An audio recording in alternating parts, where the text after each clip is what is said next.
morning, everyone, and welcome to this new chapter, Language and Culture. In this chapter, we will discuss several questions. First, we'll talk about and we try to answer what is language, of course, and where does it come from. Then we will try to understand how does language shape our ways of thinking. This is related to the video I gave you to watch. Then we talk about how do systems of power intersect with language and communication.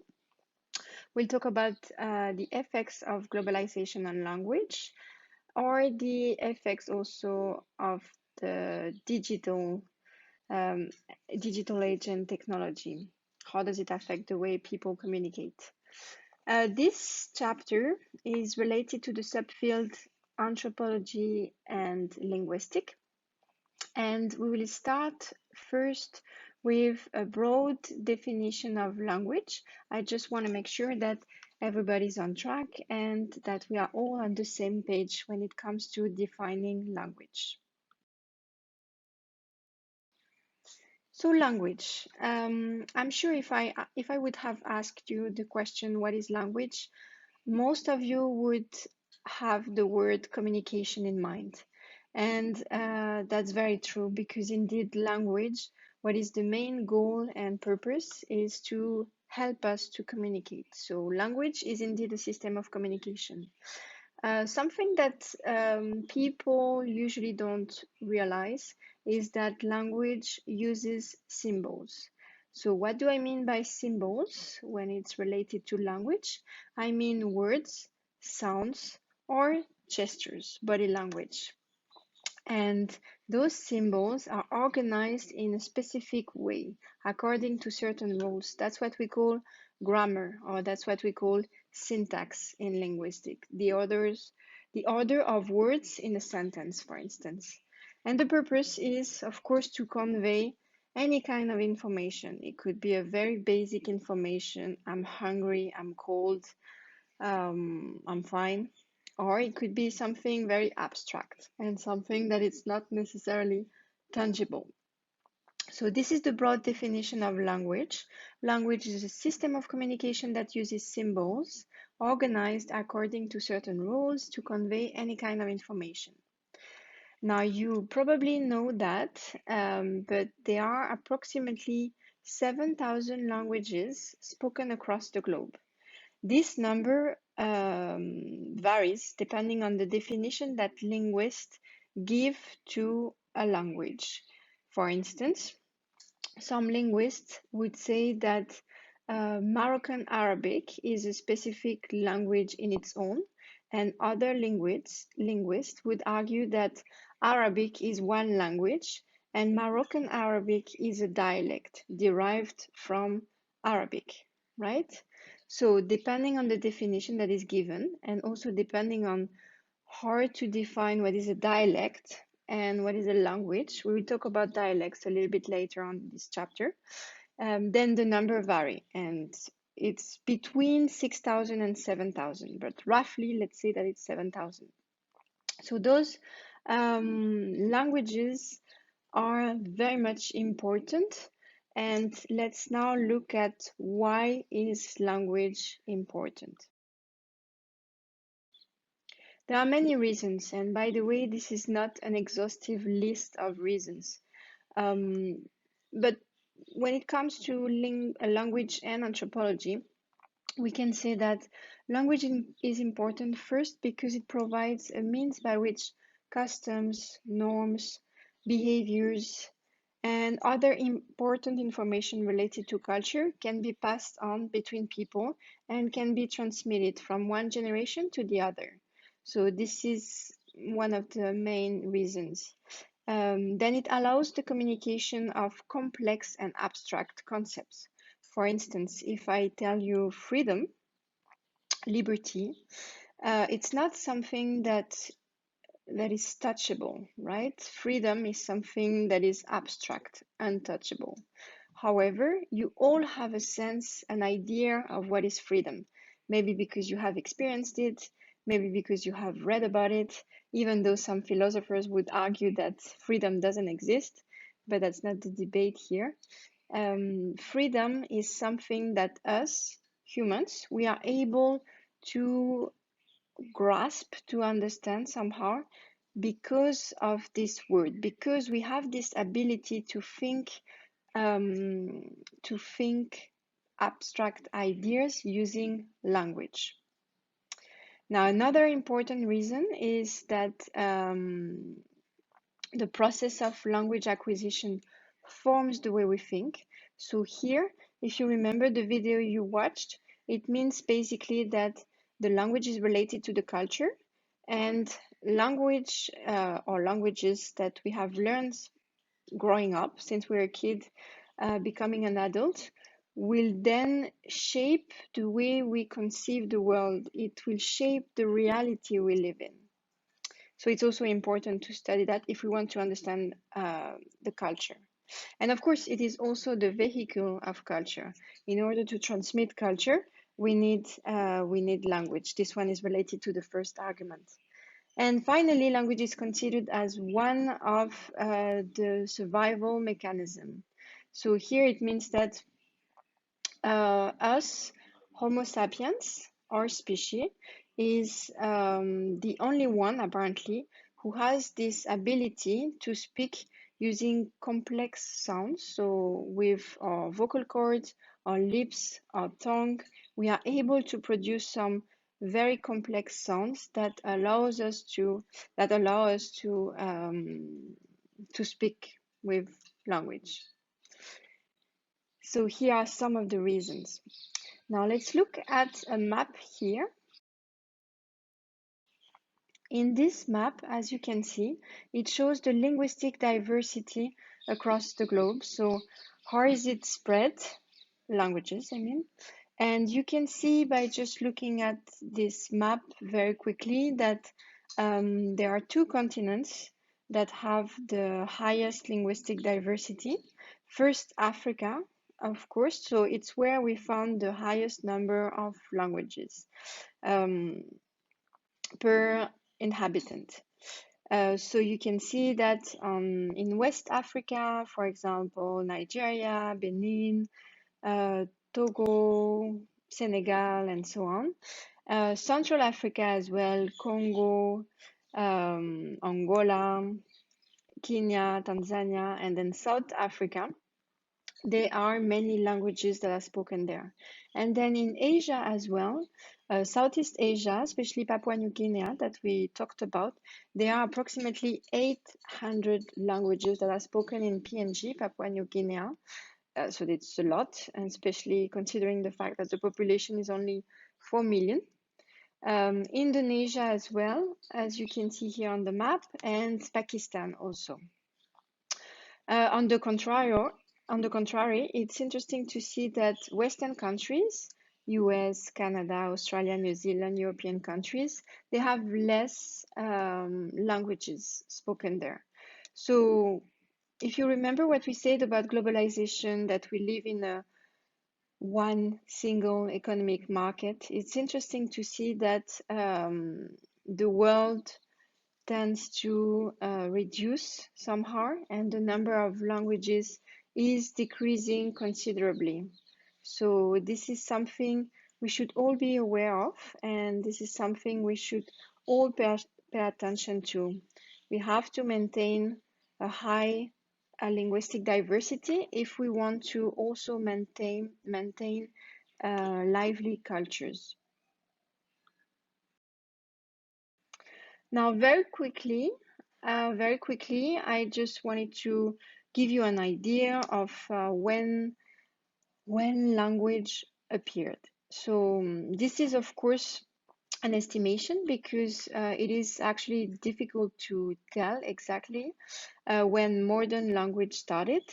But first, you know that according to the theory of evolution, Homo sapiens, our species, derived from apes and other forms of apes, even though we are different and we took a different path. But this is the origin. And if we look at primates and how do they communicate, we can see that they are using calls body postures, and gestures. However, they do not have the physical ability to pronounce words. Their ability to manipulate their vocal cords, their tongue, lips is far more limited than that of humans, and that's probably why they cannot speak, or they can use language in the way we do. Modern verbal language developed approximately between 100,000 to 50,000 years ago, perhaps earlier, we are not sure. It is difficult to estimate, but it means that it started with Homo sapiens, or species. Homo sapiens emerged approximately around 350,000 years ago, right? Before it was Homo erectus, and before that Homo habilis. And keep in mind, I don't know if you have studied that before, but keep in mind that according to the theory of evolution, it wasn't a continuum, but actually many species lived at the same time. So Homo erectus lived at the same time as Homo sapiens and at the same time as Neanderthalis. But that's a different topic. So anyway, it emerged with Homo sapiens here. But it is difficult to tell exactly when, and there is no direct and physical evidence about the development of speech.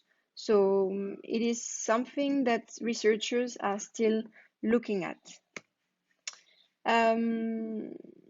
What about written language? And what about language at large? I would like now us to talk a little bit about elements of language analysis and how do linguists study language, just to give you an idea of how is it connected then with culture. So elements of language analysis. First, you should always have in mind that, of course, there is no hierarchy between languages. All languages are important in the same way. And of course, there is no language that is more difficult or more prestigious than another, because all human languages are composed of, or can be described in terms of the same basic elements. And then, of course, depending on the language, then maybe the phonology would be maybe considered to be more complex. For other languages, it would be the syntax, the order of words. For other languages, again, it would be the lexicon, the vocabulary. So it depends. But please keep in mind that there is no hierarchy. And I just wanted to give you here this little distinction that exists, that has been coined by Saussure, Ferdinand de Saussure.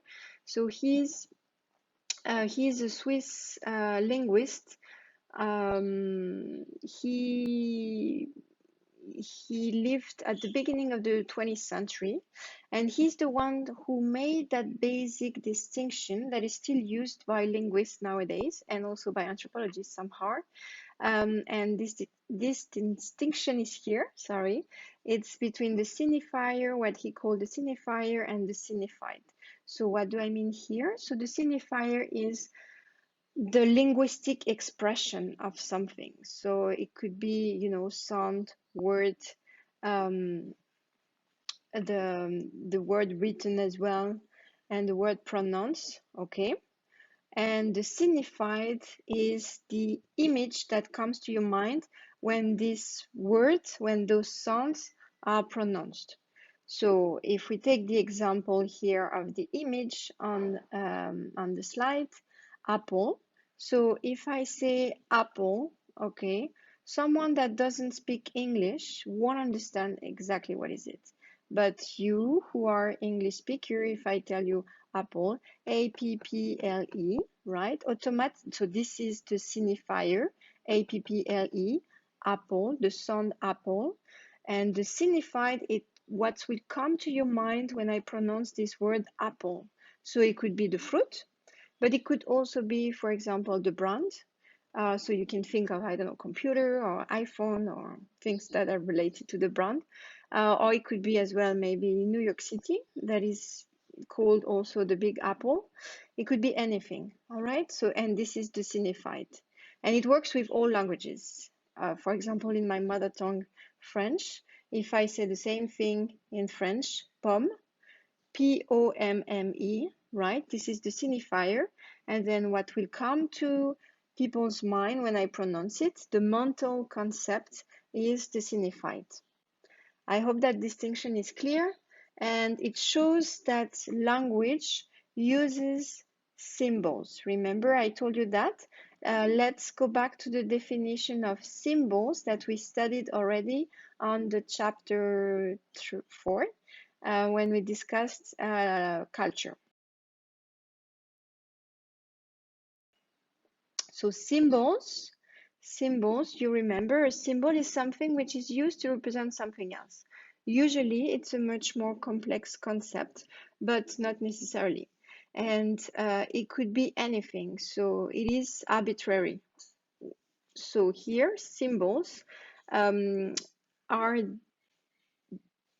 chosen by humans, and it could be really anything. So if you think of words or letters, you know, it doesn't have a signification per se. It's just that us humans, we decide to give meaning to those letters and to those words. So human beings have the ability to think in symbols. And again, it's something that distinguishes us from apes, for example. We have this ability to think with words. We don't know exactly how do apes think with, for example. How do they think? We don't know if they use words as well. Maybe they think with gestures that they do. Maybe they think with calls that they shout when they try to reach attention um, to their relatives. But us, we know that since we were a kid, then growing up, we use words of the language that or languages that we learned in order to think all the time. And this is very special to Homo sapiens, us humans. Now, there is not only words that I use, but there is also nonverbal communication. Nonverbal communication is also part of what we study in linguistic anthropology because it's also a way to communicate and to say something to others. First, there is silence. Silence, not talking, actually means something. It can mean something very different. For instance, you know, it can mean approval. When nobody says anything, it means that everybody agrees, or it could mean that everybody agrees. It could be actually the contrary, because if no one says anything, it could mean also a disagreement. So it's both at the same time, and usually it depends of the cultural context, and it depends of who is in the audience, and yeah, everything is related to the context. Now, there is also what we call kinesics. So kinesics is the study of the relationship between body movements and communication, right? So while communicating, we usually use our hands, we use our eyes, facial expressions, everything. We can use our entire body as well. So expression at large. In some cultures, you know, using hands and actually touching, the person that you are talking to is something very common and not offended. In other cultures, you shouldn't touch anyone while discussing. Also, sometimes it depends on the gender of the person you're talking to. Eye contact is also something that we should pay attention to. So depending on the cultural context, again, looking into the eyes of the person that we are addressing, we are discussing with, could be either offended or not respectful, or a sign of respect, sorry, the other way. So it really depends. If you remember, I told you about the field work I did in Vanuatu. So back then I was a teacher, and I remember being very surprised at the beginning when I was asking questions to students, and they were usually looking at their shoes and not looking into my eyes. And for me, it was really disrespectful to do that. But I've learned throughout time that it was actually the other way around for them. It was disrespectful to look at me into the eyes, and for them, looking down was a sign of respect. So everything is about the context again, and especially the cultural context. Then, of course, outfits and clothes that we wear is something important to look at. It says something about the person. It says something about the religion, for instance. If the person is wearing a shayla, if it's a woman, or turban, if it's a Sikh person, the religion, and so on. So dress is important. And finally, looks. So looks is more like about the style. If the person has tattoos or piercings, or what is that person wearing? It says also something about the culture or about the person. Let me give you now an example of non-verbal forms of communication that we use all the time.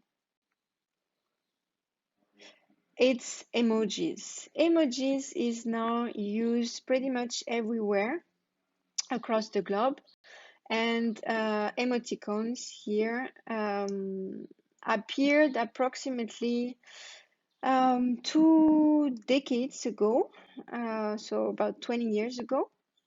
And nowadays, they are very widespread, and pretty much everywhere across the globe it's used. It is interesting to know that approximately 90% of emotional information is communicated through body movements and what we call paralanguage. So everything that is around the language, but that is not the language itself. So non-verbal communication that we just discussed. And emojis, emoticons, somehow replace that, but in the written form of language. So here, as you can see, it's the top 10 emojis on Twitter used. So this is from March 2021, and I believe it was in the US and not worldwide. So here we can see that's the crying face, that is the first one, and then the laughing face, and then we have this sad face with big eyes, big tearing eyes, and then the laughing face on the side, the red heart that is still pretty much used, and so on. Now it's interesting to look at different countries, because here popular emojis vary from one country to the other, and also from one region of the globe to the other. So in this region, so here we are in MENA, so it's the Middle East North Africa region. And as you can see, we have here the United Arab Emirates, Saudi Arabia, Egypt, Lebanon, Morocco, and Algeria. And it's interesting to see that here UAE, laughing face, heart, and laughing face on the side are the top three. Saudi is similar, except that there is a rose. Egypt, similar, but you see it's not in the same, well, they use, sorry, also the black heart. Lebanon, it's in the other way around, but we can see that it's not that different, and probably because it is the same region. If we would look at Asian countries, for example, it might be slightly different or more different than it is here. Now I want us to discuss thought, language, and society.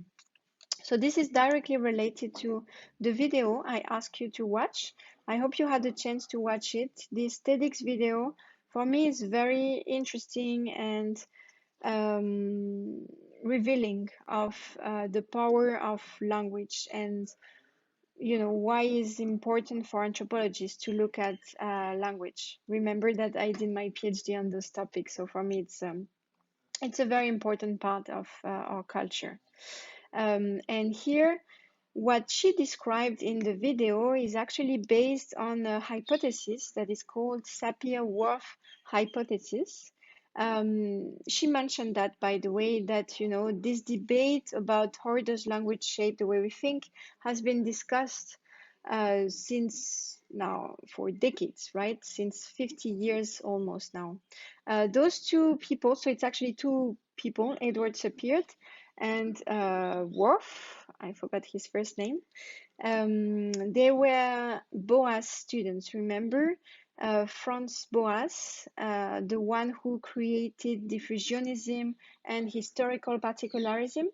So he was their mentor and their professor, and both of them paid attention to language, and they wanted to understand exactly the impact and the power of language. So they studied more specifically Hopi language.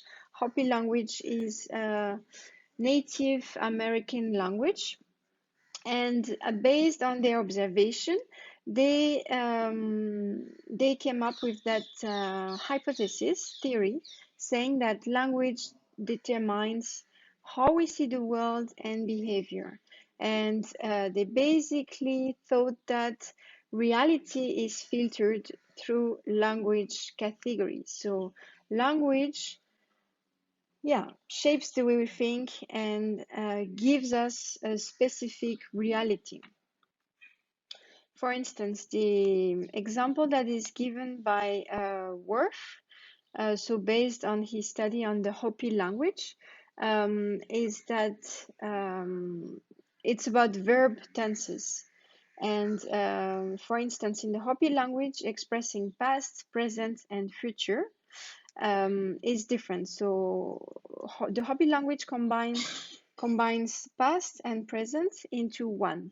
So Worf, based on that observation, Worf suggested that this pattern reflects a different conceptualization of time and a unique worldview in which past and present reflect lived reality. So it means that, the way we conceive things, for example, time, would be directly related to the language that we speak. I do not know if you believe in this, maybe making some observation based on your own language, but now science has proven that there is a clear link between these two.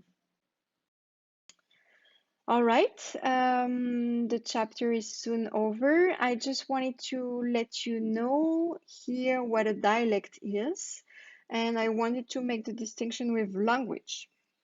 So I told you at the beginning of the chapter that it varies depending on each linguist, but dialect can still be defined in a certain way. So there are some specific criteria that define dialect. First, we often say that a dialect is a language without an army. What do I mean by that? Is that dialect has no official recognition. So a dialect is not an official language, it's not a national language, it's not studied at school, and it is usually spoken by people at a specific place, and it's usually a non-standard variation of a language. So it's a language, well, it's a language, it's a dialect, it's a form of communication that derived from standard language, but dialect doesn't have any official recognition and usually doesn't have any standardization. And it is often a way of speaking in a particular place. So it is attached also to a territory, and it is also attached to, it's usually restricted to a specific place. So what would vary? So for example, The accent would vary, pronunciation, vocabulary, grammar. So this would make the dialect different from the standard other form of language. So there is somehow subordination relationship between a language and a dialect. But as you know, anthropologists, we shouldn't consider that there is a sense of superiority between languages. That's what I told you also at the beginning of the chapter. So for us, it's also, of course, very interesting to study dialects and their relationship within, for example, the nation, the state, the media, and to look at, you know, specific stratification and so on. Let's take an example here with the Arabic language that I already mentioned earlier. So you can see here the MENA map, so North Africa, Middle East region. And if you look at those colors, so each one of them represents a language, a specific, well, a language or a dialect. It depends how you want to see it. But you can see here in this map that, for instance, there is, you know, Moroccan, or there is Tunisian, or there is Algerian, Libyan, and there is also Egyptian, Sudanese, Yemeni, Omani, Gulf Arabic, and so on. And according to, you know, this, and maybe you are Arabic speakers and maybe you have noticed that yourself, some linguists would say that Arabic is one language because there is a standard Arabic, okay, and then all those languages are dialect, all those forms of communications are dialect. But there are other linguists that would argue that they are all different languages. And by the way, another way to also know if it's a language and a dialect is that usually there is intercomprehension between a language and a dialect. And if there is no clear evidence, no clear link between the two, then it would mean that it's two different separate language. Last thing I wanted to address is language and change. You know that language is a dynamic process. So just like culture, language is changing every day, almost. And it's also influenced by some historical event that could happen. And language is, yeah, the mirror of the society. It's evolving with the society. So let's just mention few things that could create a change, that could be reasons of linguistic change. And first, we should mention colonialism, because colonialism from, well, before colonialism even, from the first exploration era, the Portuguese and the Spanish traveling to other continents, South America and North America, more specifically. So since that time until now, right, colonialism was a major force of change. And if you look at a map of official languages across the globe, you will automatically notice that a lot of European languages are also official language of very different countries and very far away countries. In Africa, for instance, English, French, Portuguese, Dutch are official languages of um, almost all African countries. Not all of them, of course, but those four countries are there in the African continent. And why? It's because of colonialism. So colonialism was a major force of change. Now, from this contact time can also emerge new form of language that are called pidgins and Creole. They are called contact language, and contact language emerge from specific situations such as trading, migration, slave plantation as well, and long-term need of contact and communication. And in a situation where there is a hierarchy between the people and there is a dominant group and a subordinate group, and the dominant group is addressing to the subordinate group with language, for instance, English, and the subordinate group speaks many different languages. In that situation, a new language would emerge because of a need of communication. And usually, this new language will borrow the vocabulary from the dominant language, but will use the syntax and the structure of the subordinate group. And this is what we call Pidgin or Creole. Pidgins and Creole are, yeah, we can say many. They are the most recent, some of the most recent languages spoken across the globe. They emerged during the 18th, 19th, and 20th century, beginning of the 20th century.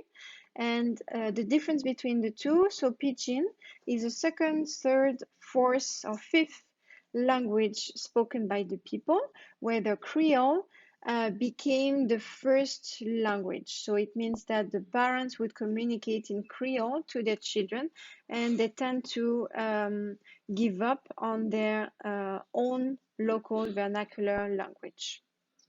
Hope this is clear. And last slide, to continue to discuss language and change, other source of change, national policies of assimilation and national policies, national language planning at large.